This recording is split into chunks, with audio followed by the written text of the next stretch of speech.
Vikram, Vikram. Yes sir. ये circular पढ़ा? नहीं सर। कुछ अजीब सी बात है इसमें। सर देखता हूँ सर। सभी बैंकों को निर्देश दिया जाता है कि देश भर के एटीएम में 10% सिर्फ 100 रुपये के नोट ही पायलट प्रोजेक्ट के रूप में रखे जाएं। आम जनता की 100 रुपये की नोट की जरूरत को ध्यान में रखते हुए इस तरह का सर्कुलर जारी किया गया।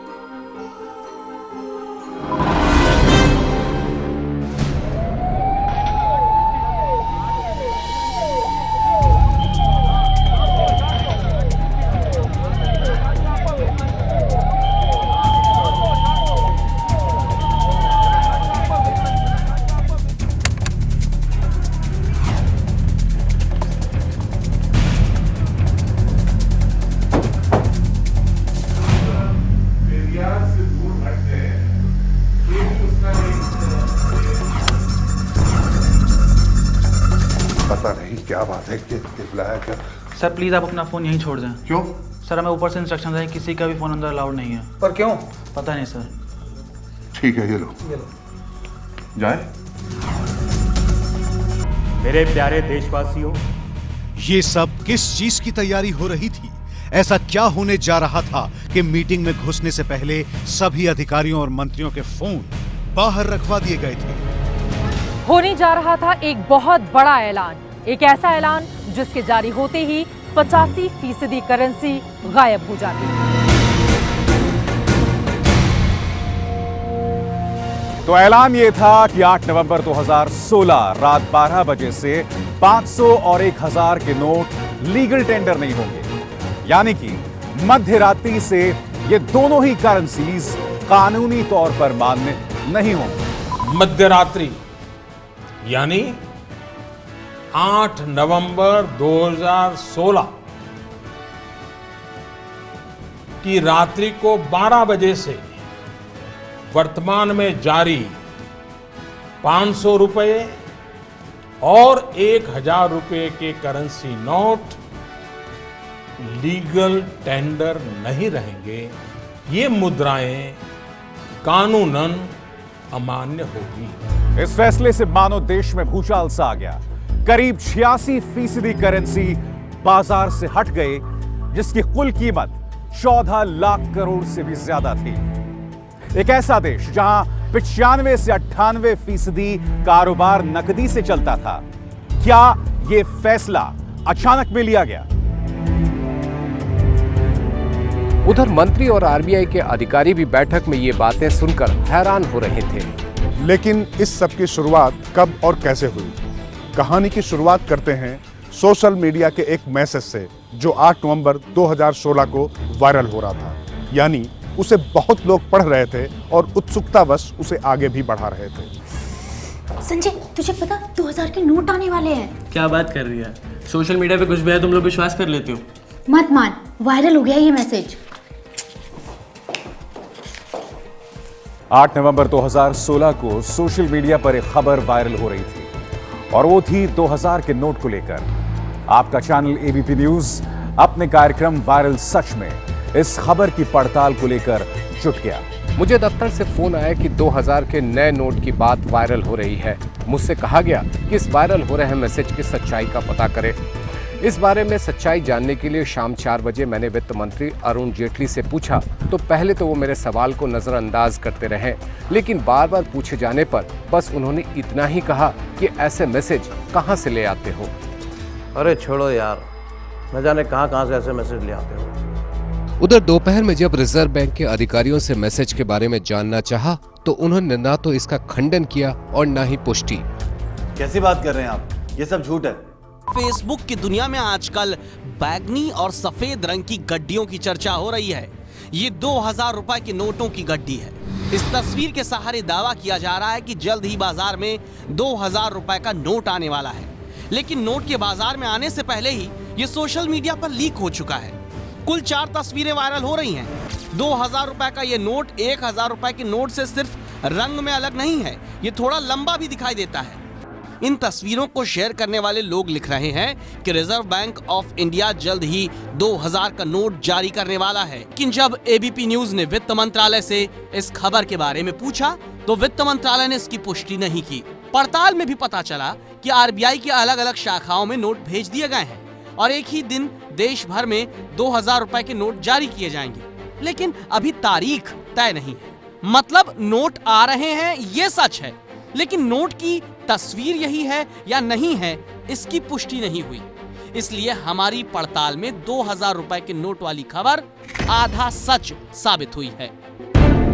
इस बीच शाम 7:30 बजे मीडिया को जानकारी दी गई कि प्रधानमंत्री नरेंद्र मोदी रात 8 बजे देश को संबोधित करेंगे। इस जानकारी के ठीक पहले सरकार की ओर से एक तस्वीर साझा की गई, जिसमें मोदी तीनों सेना प्रमुख और राष्ट्रीय सुरक्षा सलाहकार के साथ बैठक करते नजर आए। अटकलें लगी कि क्या मोदी एक और बड़ी सर्जिकल स्ट्राइक या फिर पाकिस्तान के खिलाफ कुछ बड़ी कार्रवाई का ऐलान करेंगे, लेकिन जो हुआ उसका अंदाजा तक कोई नहीं लगा सकता था। आखिर कितने लोगों को इस बारे में जानकारी थी? क्या मंत्रिमंडल के सदस्यों को भी इसका जरा भी इल्म नहीं था? 4 दिनों तक तरह तरह के कयास लगते रहे और 4 दिन के बाद आखिरकार प्रधानमंत्री नरेंद्र मोदी ने खुद ही इस बात का खुलासा कर दिया। हमने एक बहुत बड़ा सीक्रेट ऑपरेशन किया। मनोहर जी वाला तो मैं नहीं कर सकता।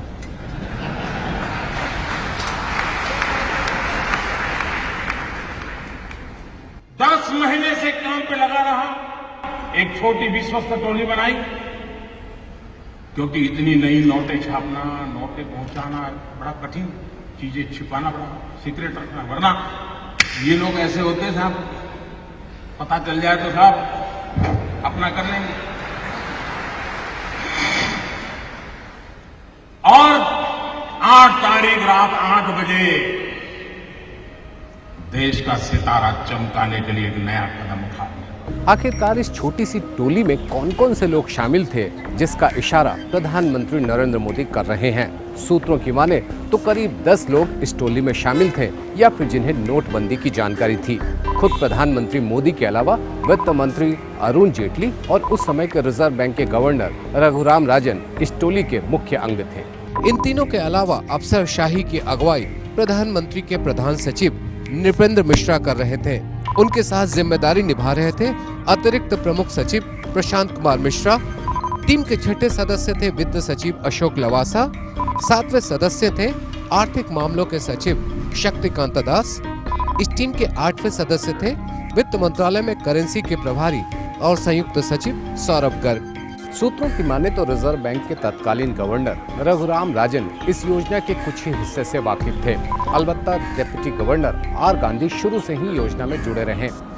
रघुराम राजन की विदाई के बाद उर्जित पटेल बतौर गवर्नर इस टीम में शामिल हुए। हालांकि ये भी कहा जाता है कि बतौर डिप्टी गवर्नर उन्हें भी इस योजना में शामिल किया गया था। प्रधानमंत्री ने कहा कि 10 महीनों से तैयारियां चल रही थी, मतलब जनवरी से ही नोटबंदी पर काम शुरू हो चुका था। उस समय बजट की तैयारियां भी बहुत जोर शोर से चल रही थी। आपको याद होगा इस साल बजट में देश में छिपे काले धन को बाहर निकालने के लिए सरकार ने एक विशेष योजना का ऐलान भी किया। I propose a limited period compliance window for domestic taxpayers to declare undisclosed income or income represented in any form of asset and clear up their past transgressions by paying tax at 30%, a surcharge of 7.5% and a penalty of 7.5%, which is a total of 45% of the undisclosed income. अप्रैल के महीने में जहां प्रधानमंत्री नरेंद्र मोदी के नेतृत्व में उनकी team नोटबंदी की तरफ काफी तेजी से बढ़ रही थी, उसी समय स्टेट बैंक ऑफ इंडिया की चीफ इकोनॉमिस्ट सौम्यकांति घोष के संपादन में एक इको रैप रिपोर्ट सामने आई। उस रिपोर्ट पर गौर नहीं किया गया। 7 अप्रैल की रिपोर्ट में यह साफ तौर पर कहा गया था कि देश में नोटबंदी को लेकर बाजार अफवाहों का गर्म है और लोग 500 और 1000 के नोट निकाल सोना खरीद रहे हैं। उस रिपोर्ट में नोटबंदी के फायदे और नुकसान दोनों बताए गए थे। सभी बैंकों के नाम लेटर बनाओ, कुछ इसमें लिखो। ऐसा लगता है जून महीने में नोटबंदी का पूरा खाका विशेष टीम ने तैयार कर लिया था। जून में ही रिजर्व बैंक ने सभी बैंकों को निर्देश दिया कि वो निकासी में 100 के नोट ज्यादा संख्या में देने पर जोर दें। इसके पीछे सोच यही थी कि नोटबंदी के समय छोटे नोट बड़ी मात्रा में सर्कुलेशन में आ जाएं। जून जुलाई में नए नोट के स्वरूप और सुरक्षा फीचर का निर्धारण करने के बाद उन्हें छापने के लिए मैसूर के मिंट प्रेस को अधिकृत कर दिया गया था। उसी वक्त रघुराम राजन के कार्यकाल को आगे न बढ़ाने का मन सरकार बना चुकी थी। 20 अगस्त को सरकार ने गवर्नर पद के लिए उर्जित पटेल के नाम का ऐलान किया और उनकी नियुक्ति 4 सितंबर से प्रभावी हुई, जिसके बाद उनके दस्तखत की प्रतिलिपि लेकर नोट छापने वाले मुद्रण केंद्रों को भेज दी गई और सितंबर के पहले हफ्ते से ही 2000 के नए नोट छपने का काम शुरू हो गया।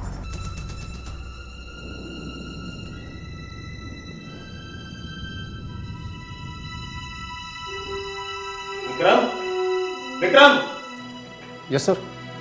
ये सर्कुलर पढ़ा? नहीं सर। कुछ अजीब सी बात है इसमें। सर देखता हूँ सर। सभी बैंकों को निर्देश दिया जाता है कि देश भर के एटीएम में 10% सिर्फ 100 रुपए के नोट ही पायलट प्रोजेक्ट के रूप में रखे जाएं। आम जनता की 100 रुपए की नोट की जरूरत को ध्यान में रखते हुए इस तरह का सर्कुलर जारी किया गया। सरकार अगले कुछ दिनों में 500 और 1000 के नोट बंद करने जा रही है। इसके साफ संकेत 2 नवंबर को रिजर्व बैंक के एक सर्कुलर से मिले। नोटबंदी की घोषणा से ठीक 6 दिन पहले रिजर्व बैंक ने सभी बैंकों को निर्देश दिया कि देश भर के एटीएम में से 10% में सिर्फ 100 रुपए के नोट ही पायलट प्रोजेक्ट के रूप में रखे जाएं। किसी को शक ना हो, इसके मद्देनजर रिजर्व बैंक ने कहा कि आम जनता की 100 रुपए की नोट की जरूरत को देखते हुए इस तरह का सर्कुलर जारी किया जा रहा है, जो एक अध्ययन पर आधारित है। नोटबंदी का दिन नजदीक आता जा रहा था। नोटबंदी यानी कि 8 नवंबर से ठीक एक दिन पहले यानी कि 7 नवंबर को आरबीआई की तरफ से बैंक में नकदी का प्रबंधन देख रहे तमाम अधिकारियों को गोपनीय तरीके से मुख्यालय में रहने को कहा गया। अबे यार, मुझे तो आज डिनर पे जाना था। अचानक ये क्या इमरजेंसी आ गई? हम सबको रुकने के लिए बोला है। ऑर्डर्स ऊपर से हैं, लगता कुछ तो होने वाला है। क्या होने वाला है पता नहीं, देखते हैं। 8 नवंबर की सुबह बैंकों में नकदी का काम देखने वाले अधिकारियों को 2000 रुपए के नए नोटों वाले करेंसी चेस्ट सौंप दिए गए। तब तक इन अधिकारियों को भी इस बात की भनक तक नहीं थी कि अगले 9 घंटे बाद यानी रात 8 बजे प्रधानमंत्री नोटबंदी की घोषणा करने वाले हैं। लीजिए सर। बैठिए, गिनती करके साइन करता हूँ। राजन देख, नए नोट आए। हाँ तो क्या हुआ, नए नोट कोई पहली बार थोड़ी आए हैं। अबे देख तो सही, 2000 के नए नोट आए। 2000 के नोट? शायद इसीलिए हमें बैंक में रहने के लिए बोला गया है। नए नोट आए हैं ना। हैरत की बात यह है कि इन अधिकारियों को तब तक 500 रुपए के नए नोट की जानकारी नहीं थी। सरकार पूरी तरह से गोपनीयता बरत रही थी। वो ये मान करके चल रही थी कि अगर 2000 के नए नोट की जानकारी हो भी जाती है तो भी किसी को इस बात का आभास नहीं होगा कि 500 और 1000 रुपए के पुराने नोट बंद किए जा सकते हैं और 500 रुपए के नए नोट लाए जा सकते हैं। 500 के नए नोट की जानकारी को गोपनीय रखना बेहद जरूरी था। अगर नए नोट की जानकारी लीक हो जाती तो सरकार की सारी योजनाएं बिखर जाती। लोगों को आभास हो जाता कि 500 के नए नोट के आने का मतलब पुरानी करेंसी की विदाई। 8 नवंबर को शाम 7 बजे रिजर्व बैंक में सभी बैंकों के प्रबंधक पूर्व निर्धारित बैठक के लिए मौजूद थे, लेकिन किसी को इस बात का भान तक नहीं था कि ठीक 60 मिनट के बाद नोटबंदी की बड़ी घोषणा होने जा रही है। उधर दिल्ली में साउथ ब्लॉक में प्रधानमंत्री कार्यालय में मंत्रिमंडल की बैठक चल रही थी। यहाँ भी पूरी गोपनीयता बरती गई। मोदी सरकार के मंत्री बैठक में पहुंचे, लेकिन उनके मोबाइल फोन बाहर ही रखवा लिए गए। पता नहीं क्या बात है, चिल्लाया क्या? सर प्लीज आप अपना फोन यहीं छोड़ दें। क्यों? सर हमें ऊपर से इंस्ट्रक्शन है, किसी का भी फोन अंदर अलाउड नहीं है। पर क्यों? पता नहीं सर। ठीक है, ये लो जाए।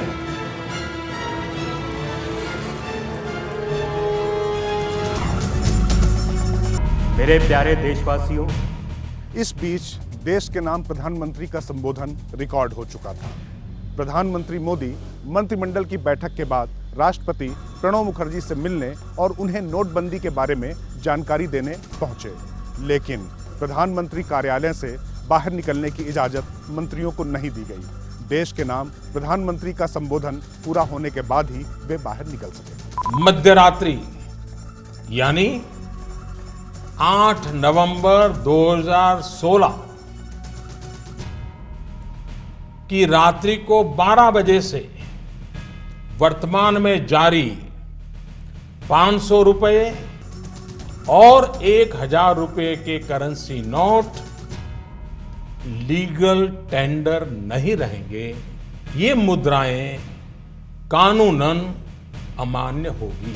नोटबंदी का मिशन भले ही सुपर से भी ऊपर का सीक्रेट था, लेकिन प्रधानमंत्री नरेंद्र मोदी लोगों को समय समय पर आगाह करते रहे थे कि वो कुछ बड़ा फैसला लेने की तैयारी कर रहे हैं। प्रधानमंत्री नरेंद्र मोदी ने जून के महीने में अपने मासिक रेडियो कार्यक्रम मन की बात में इस बात का जिक्र किया था।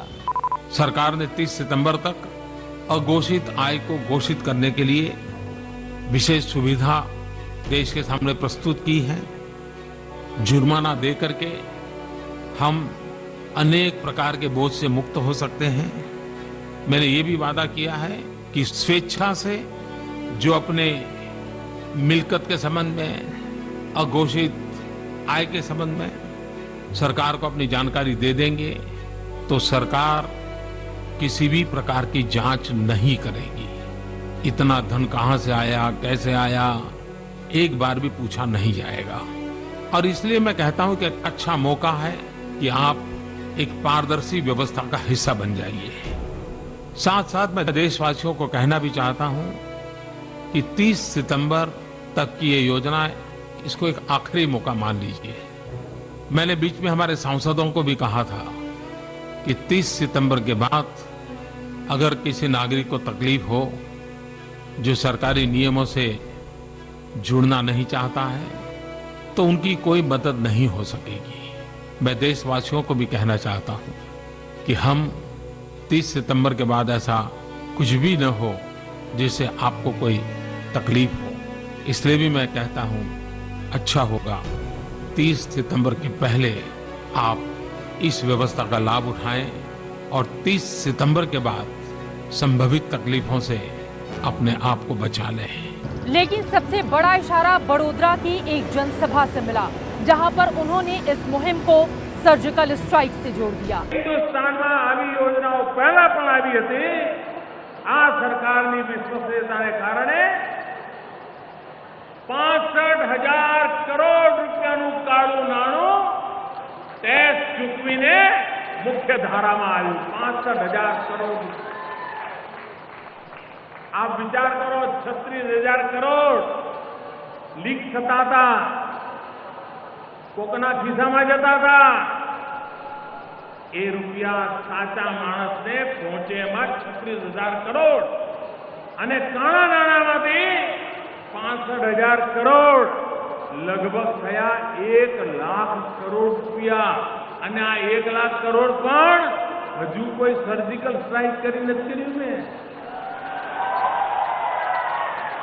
આ તો બધું વગર સર્જિકલે, જેવી સર્જિકલે કરીશું ત્યારે તો કેવું કેવું નીકળશે એનો તમે અંદાજ કરી શકો છો ભાઈઓ।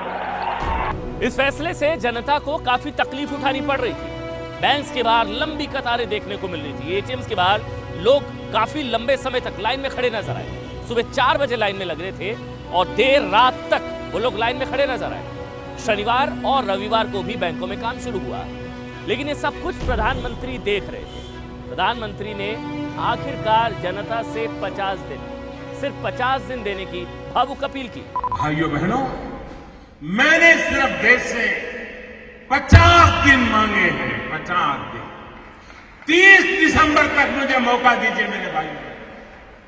अगर 30 दिसंबर के बाद कोई मेरी कमी रह जाए, कोई मेरी गलती निकल जाए, कोई मेरा गलत इरादा निकल जाए, आप जिस चौराहे में मुझे खड़ा करेंगे, मैं खड़ा होकर के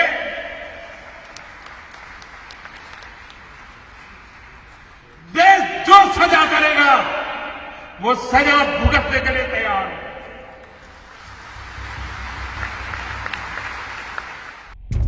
ऐसा लग रहा है कि जनता प्रधानमंत्री नरेंद्र मोदी को 50 दिन देने के लिए तैयार है।